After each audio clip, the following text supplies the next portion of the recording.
Hello. Hello. How is everybody? Good. I'm going to do a number of poems which are just basically about the nature of memory. That's kind of what I write about mostly. That's why my book is called History, which is available to buy, not from me because I don't have any other copies than this one. But okay, this first poem is called The Globe, and it's not in the book. What a salesman. Yeah, I know, right?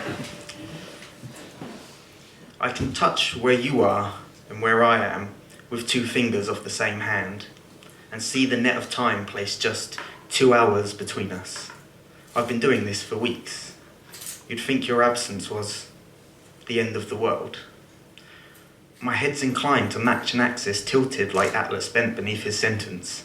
Heaven, after all, is the greatest burden weighing on us. And I know that soon I'll have a tale to tell, which half sheds light on losing you and half sedates with darkness. A tale steady as the earth beneath my feet, and hollow as this globe, which spins beneath my fingertips.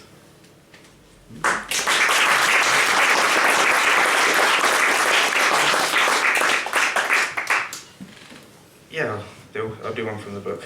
This makes sense, really. I'm just here to try and sell it to you, apparently. I'm told I'm not a very good salesman of my work, so yeah. This is called As It Was. The clearing where you stand on tiptoes, you never stood. The trees I watch you flit between mark a trail we never followed. The wind tugs at that purple dress you never wore. The smile you run back to me to give, you never smiled. That secret you're still whispering was never yours, was never shared. So far we walked and praised together, and yet we never did.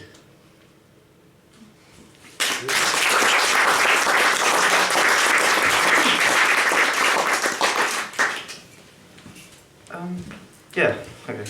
I've never read this one before, so we'll see how it goes.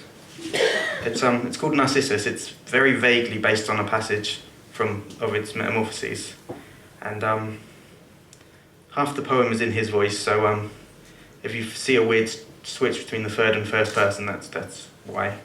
Okay. It's nothing to do with schizophrenia. No, nothing like that. I don't think.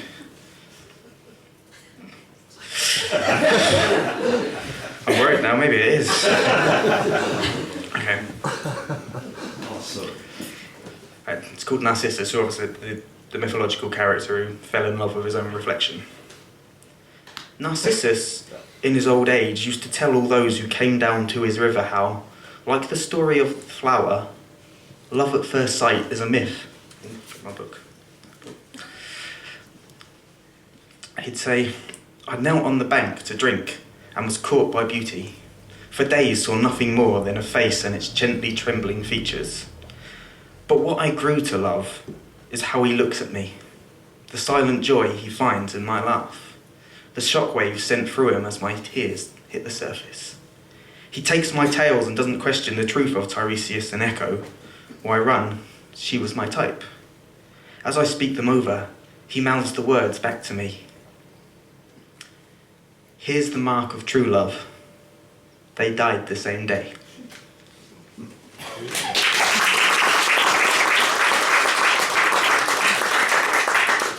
I have a pamphlet which you can buy. I have copies of it on me, and I'm not actually going to read any of the poems from it. Yeah, okay. So, yeah, buy it or something, I don't know. It's a marketing strategy. I know, I'm a born salesman. Okay. How am I doing for time? All right?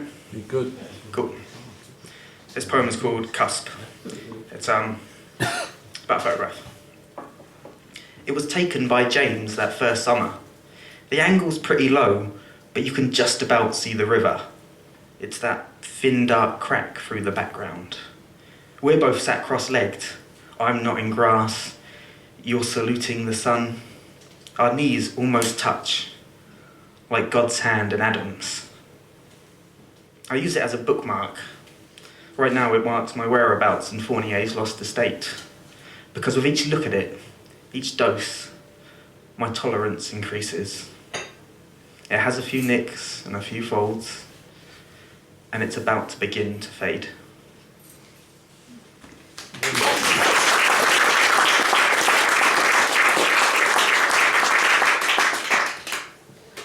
Okay.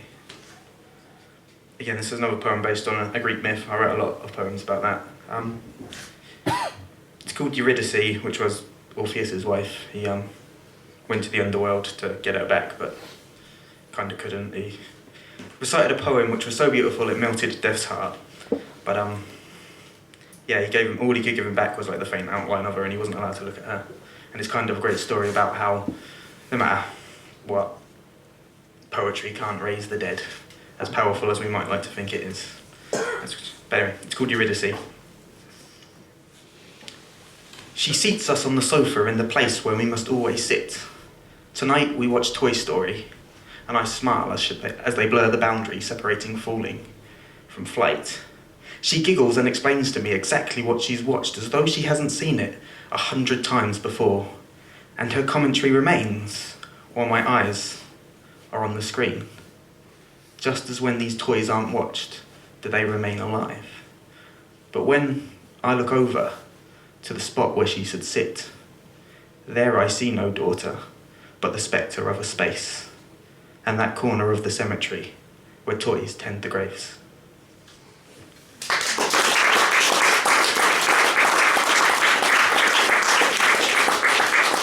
Thank you. I wrote that poem in memory of my niece, who,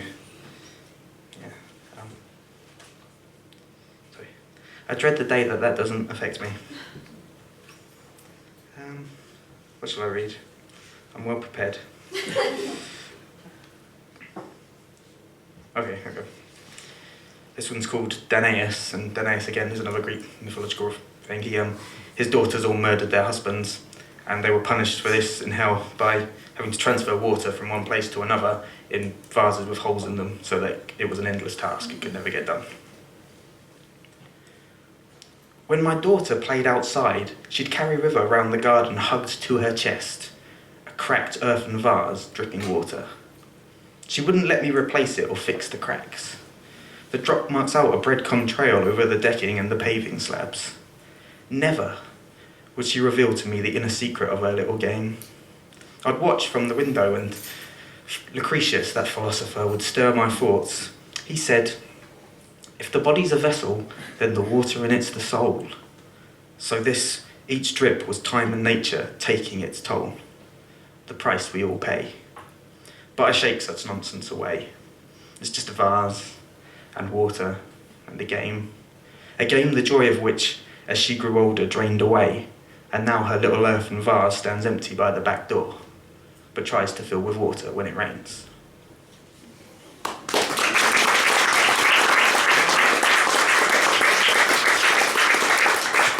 Okay, I'll just do one more poem. Thank you for having me, and thank you for listening. Again, this one's called In Passing. It's based on an old English poem called Deal, which is well worth looking up. But yeah. Oh God, I've got to remember how it goes, haven't I? I've performed it like a dozen times in the past 2 weeks. It's incredible. Sorry, I'll just read another one. Good luck. Oh, okay, I know where I'm going now. Before you, there was Emma. Before me, you had Steve. We did the weeping and the wailing for them first. But that passed.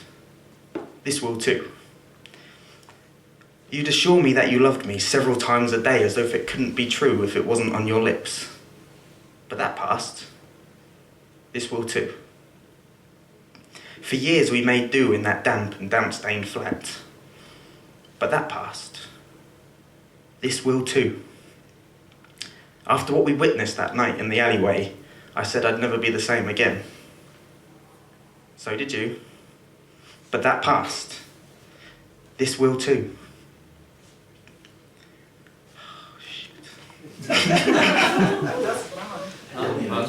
Thanks.